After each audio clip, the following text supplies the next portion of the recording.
Oh, holy cow, so many petulant social justice warriors, so little time. I don't even know who to start with. Do I start with the Antifa, whatever you call yourself, crowd, or should I start with the angry little white boys whose sole accomplishment in life is the genetics that they were born with? I think we'll start with the Antifa crowd and the other little leftist groups, the Black Lives Matter groups, and other groups that are suddenly mad at statues.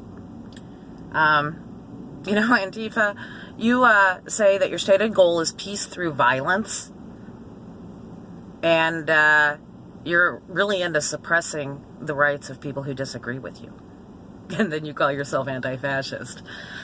You don't seem to realize that the actions that you're taking in your stated goal are fascism writ large. You imitate that which you claim to abhor. I find that comical. To the groups that have thrown in with them, Black Lives Matters and the other leftist groups that are protesting in the streets, I'm not really sure what you hope to accomplish there. Maybe if you spend as much time reading the Constitution and having somebody interpret the Federalist Papers for you as you do throwing bottles of urine at the very police that you want to protect you during these riots, maybe you'd find out that the Democrats that you keep electing over and over and over again to represent you aren't doing anything to improve your communities. Throwing bottles of urine at police and throwing rocks at them isn't doing anything to improve your communities.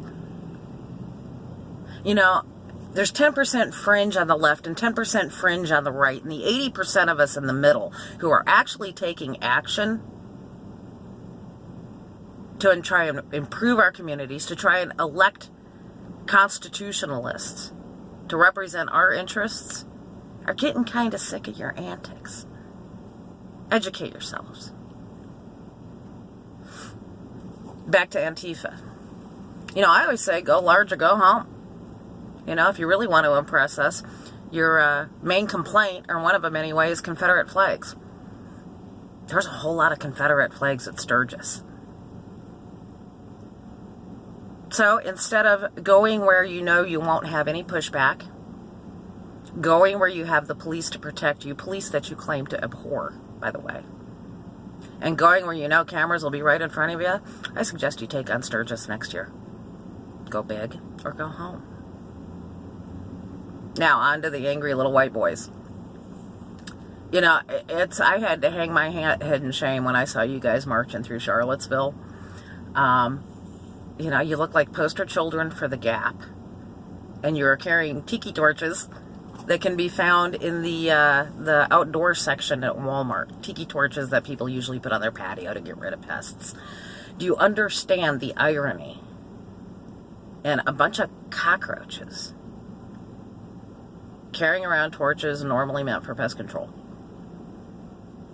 Anyway, as I said previously, it seems like your number one accomplishment, the number one thing that you're proud of, is one thing that you didn't have control over, and that's your skin color. How pathetic does your life have to be if the main thing that you're proud of is your genetics? You know, I think for a lot of you, you're just looking for a place to belong. You don't care how vile or repulsive the group you throw in with is. And white supremacists are vile and repulsive. You've got this neediness to be a joiner. And you don't care if it makes you an outcast on society. There really is no hope for you. At least for the Black Lives Matter movement, at least for Antifa, at least for the people who don't want to see preemptive violence. There's a chance. There's knowledge of the Constitution. There's knowledge of federalism. There's knowledge of making laws at the local level that benefit the community. There's no hope for you.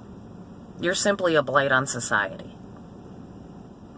You know, and like the Antifa movement, I told them to go big or go home. I'm telling you the same thing. Take your little Walmart tiki torches and your Gap khakis and go march down East 130th Street in Chicago. Let us know how that works out.